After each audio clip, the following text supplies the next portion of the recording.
各位華盛頓特工，大家好，這裡是灰貓特工。第7年第3賽季的測試服現在已經開始了，我也是試玩了一段時間，所以呢，這期視頻就先為大家帶來第7年第3賽季修改器初步的使用教程。首先，我們打開修改器界面，可以看到本賽季的修改器名字叫修改器，但實際上就是這個新出的一個隊友 NPC 的系統。我們先來介紹一下 NPC。首先呢，你的隊友是有3個職業的。這個隊友初次的招募是在白區，大概是在這個位置的活動來招募你第1名的隊友。招募第1名隊友之後，就可以解鎖你的第1個職業啊。我解鎖的第1個職業就是突擊兵。當然，每個招募士兵的詞條也是不一樣的。在白區，你可以遇到各種各樣的带有不同詞條的队友，可以進行替換。如果找到更好詞條的，或者說是更適合你配裝的队友，可以进行替換啊，這都不用擔心。然後每名特工最多是可以擁有3名队友，不過每次只能派1名队友来出场。不可能说3名队友都跟你共同行动了，这也太强力了。我現在選用出場的隊友就是突擊兵，他的2個技能，一個是玻璃大炮，加 25% 武器傷害，減30裝甲，還有一個是縱火人士，使用燃燒手榴彈。然後工程兵軍醫也都是需要分別來進行招募的。接下來再說一下技能部分。每名突擊兵是有一個主動技能的。比如突擊兵的主動技能就是火箭筒，指揮动量條满了之後，突擊兵就會掏出他的火箭筒，對敵人造成群體攻擊。工程師的技能是機槍塔，然後軍醫的技能是奶箱，可以為我們回家。不過這個兵種的大招不是可以一直放的，它是有一個冷卻的。大家可以看到，在顯示 UI 右邊就會有一個動量條顯示，當這個動量條滿了之後，長摁 Alt 才可以觸發你當前的大招。至於怎麼累計動量條呢？我們就可以看一下這裡的說明。我們可以通過以下這些行為來增加我們的指揮動量條也就是指揮鏈接點數。大家可以看一下，非常簡單，基本就是控制你的角色轉移掩體，或者是擊殺敵人。也就是正常遊玩的時候就可以累積指揮鏈接點數。接下來講一下夥伴指令，也就是如何來操作我們的這個 NPC。前面有敵人，可以看到隊友跟你的動作是同步的。然後想讓隊友轉移掩體，我們可以選中一個掩體，摁一下指令鍵。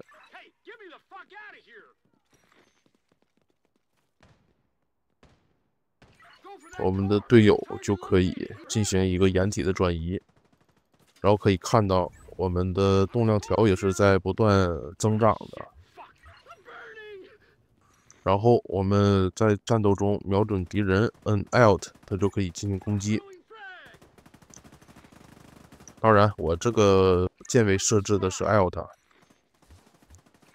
初始鍵位應該是 T。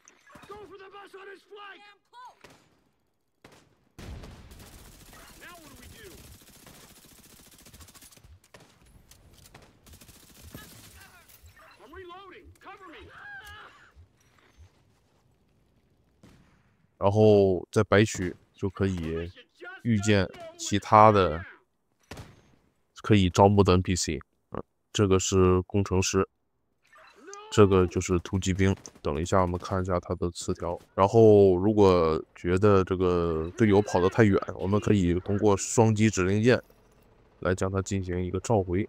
這個雙擊還是不要雙擊的太快，我們要慢一些的雙擊。如果連續快速雙擊的話，它可能不會識別。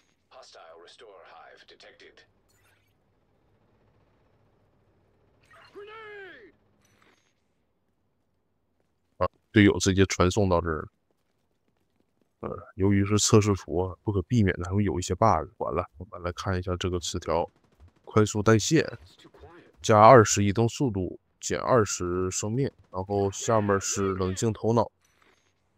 應該是加快這個指揮動量條累積速度50%。當沒有護甲的時候，還是算了。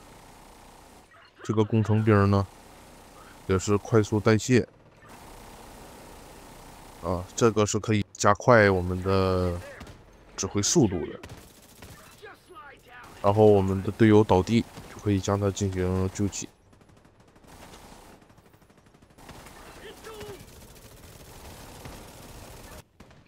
好的，现在突击兵的大招已经就绪了。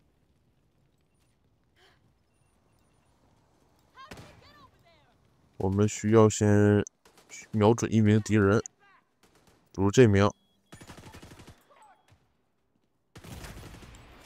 他就可以打火箭筒出来。当然打歪了，这个火箭筒是有几率打歪的。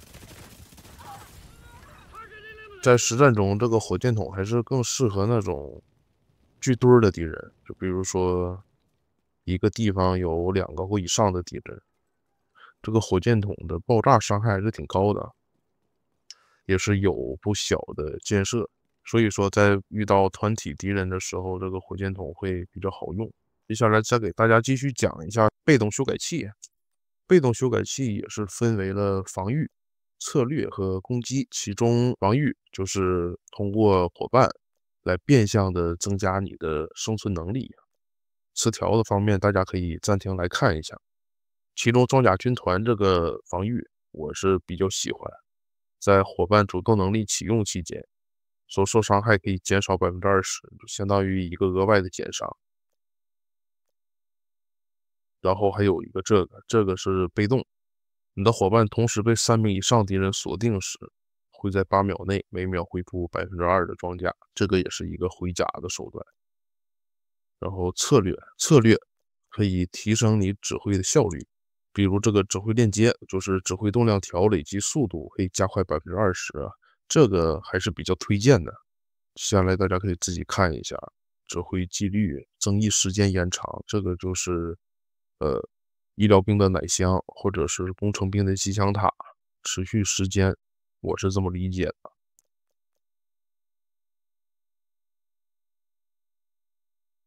然後這個是主動能力效果範圍，就是機槍塔的射程啊，奶箱的範圍啊，然後這個鎖定執行也是可以更快的累積我們動量條，增加動量條累積的效率。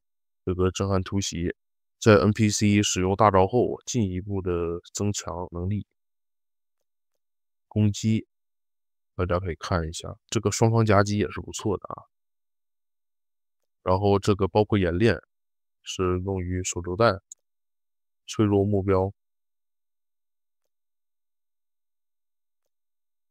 這個是用於電工的，在夥伴10公尺範圍內使用任何技能啊，技能分解加1，技能效率加30%，持續10秒。這個也是電工使用的。這個是每擊殺5名敵人會立即為你裝填彈藥，並提供30發高速子彈。這個擊殺5名敵人要求還是有點高。鎖定標記對敵人釋放脈衝，夥伴對脈衝所標記敵人造成傷害加20%。我剛剛忘了說，單名突擊兵的主武器也是各有不同。突擊兵的主武器是突擊步槍，比如現在的工程師就是霰彈槍。醫療兵的話是衝鋒槍。我再給大家看一下敵人的修改器，敵方修改器也是有3個。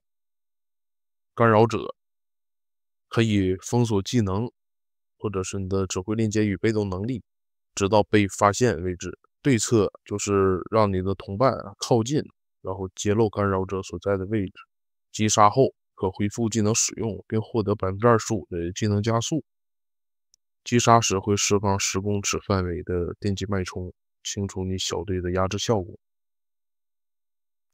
第二個是指揮官，重裝型領導者，加30%傷害減免，加15%傷害，可強化15公尺範圍內的3名友軍，使其獲得加5%傷害。